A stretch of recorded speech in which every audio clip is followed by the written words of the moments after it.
Okay, so this is instructional resource number 3, part 2.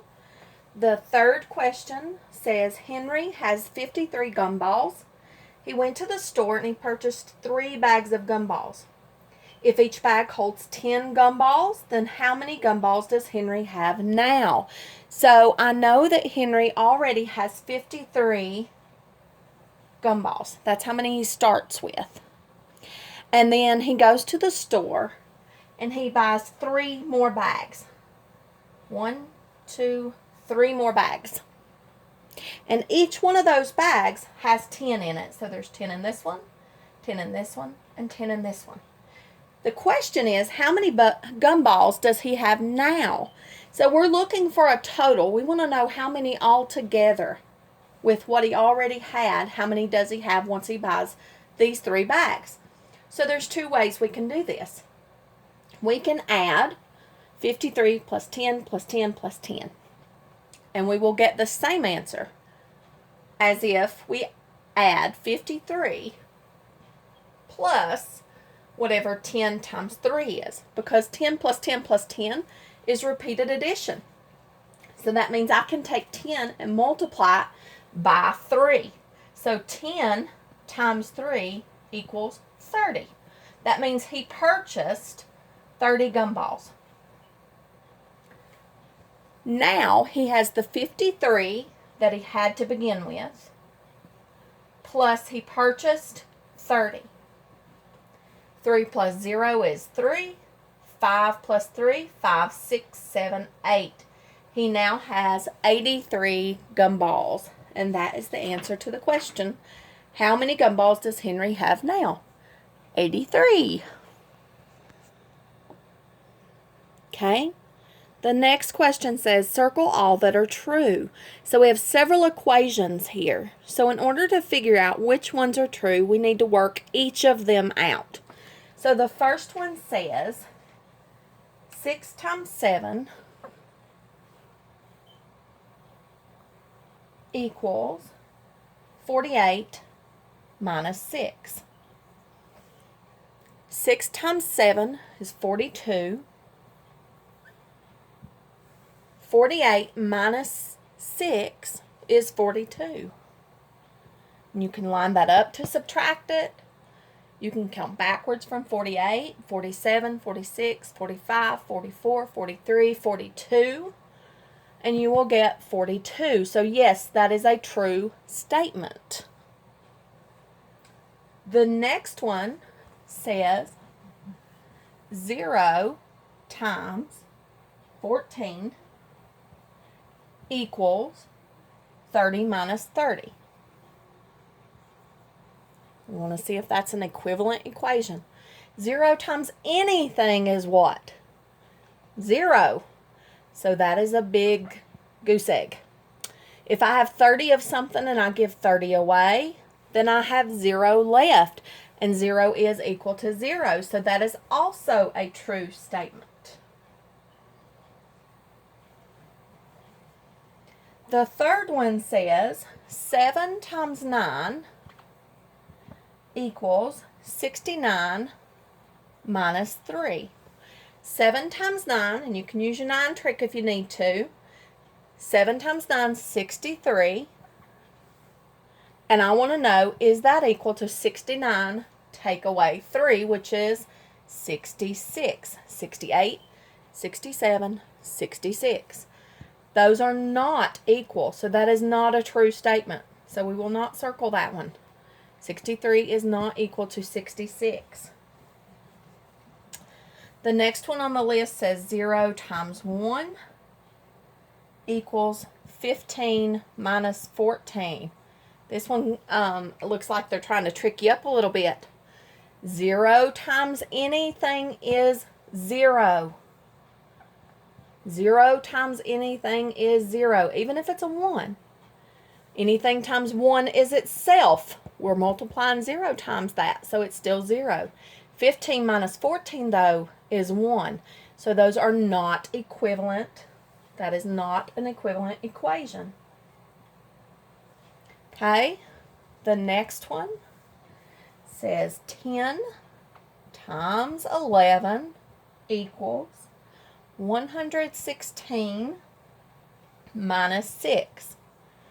Okay, so anything times 10, we can do 11 times 1, which is 11, and add our 0 to it, equals 116 minus 6. When I take 6 away is 110. So that is a true statement. That is an equivalent equation. And then the last one says 12 times 2 equals 3 times 8. 12 times 2 is 24. 3 times 8 equals 24. So those are equivalent. That makes that an equivalent equation. Now, guys, I was just thinking as I was going through these, I know I'm moving kind of fast. In class, you all would say, wait, Miss Grubb. But here, you can pause me and rewind me. So if any of that was too fast, please go back and look at it. Rewind it a little bit. Okay? Okay, the next question says to estimate the product, and we have 86 times 7. Again, when I see estimate, if I have multiple choice where I can choose an answer, I would go ahead and multiply this. But because I don't have a multiple choice, it's a fill in the blank, I would go ahead and round it. And with multiplication, you only have to round the ones that are hard to multiply by. So 86, I don't know my 86s. So I can say, okay, 86 is close to 90. And that's a 0 digit. So I can multiply by that very easily. And I can keep my 7 because I can multiply by 7 easily. Remember, when you have a 0 digit number, you can multiply the non-zero digits. 9 times 7, 63. And then add your 0 to it. So 630. Now if I wanted to check to see if that's close, we can multiply. 7 times 6 is 42. 2 down. Carry your 4 to your tens place. 7 times 8 is 56. 57, 58, 59, 60. 602. So when we're multiplying, that is a close estimate.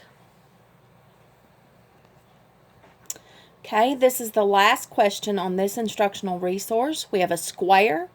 It says, what is the perimeter and the area of the square above? So we need to find both. So I drew the square here on my board. Let's see if I can get it to focus a little better. There we go. And I know that in my square, one side is 23 meters long. Because this is a square, I know that all 4 sides are congruent. That means that this side is 23 meters, this side is 23 meters, and this side is 23 meters. So now the question was, what is the perimeter and what is the area? So thinking in terms of perimeter first, perimeter is the distance around the outside of a polygon. So if I wanted to measure the total distance, I need to add those sides together. So the formula is side plus side plus side plus side. 4 sides, so we have to add all 4 sides together because it's a quadrilateral. So perimeter here is going to equal 23 plus 23 plus 23 plus 23. Then I would want to go to my notebook paper. Now, some of you probably recognize 23 plus 23 plus 23 plus 23 is repeated addition. And that's because it's a square.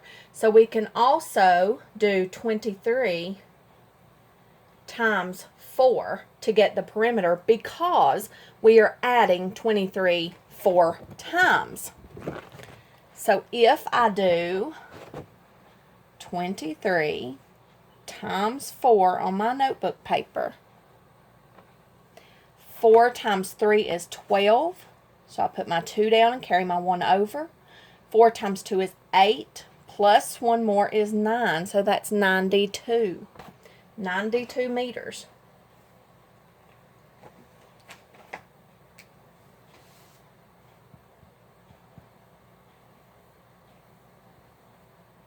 That's the perimeter. Area is a little different because area, we want to know how much space is inside that polygon. All the space inside. So this is as if we took and we drew 1 meter by 1 meter boxes inside this space, like our decimal places, like when we had our decimal models, those 1 by 1 cubes. Here we would have 23 across and 23 down. And that is why for area, we can multiply length times width to get the area, because it's like an array. So here, area is going to equal 23 times 23. So we go back to our notebook paper. 23 times 23. So we need to use our rules of double-digit multiplication.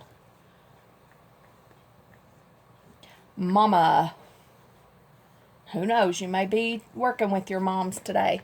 So this is multiply my tens place. So I do 3 times 3 is 9. 3 times 2 is 6. Remember, we go up and over. Bring down your 0. That's your placeholder. And that's because you're actually multiplying 23 times 20 here when you multiply by the 2. It's in the tens place. And then multiply your tens place over and up. 2 times 3 is 6. 2 times 2 is 4. A is for add those partial products together. So 9 plus 0 is 9. 6 plus 6 is 12. And 1 plus 4 is 5. So 529 meters squared is the area. Because we're doing area, it should be meters squared. I love you guys and hope you do well on this assignment. Let me know if you have any questions.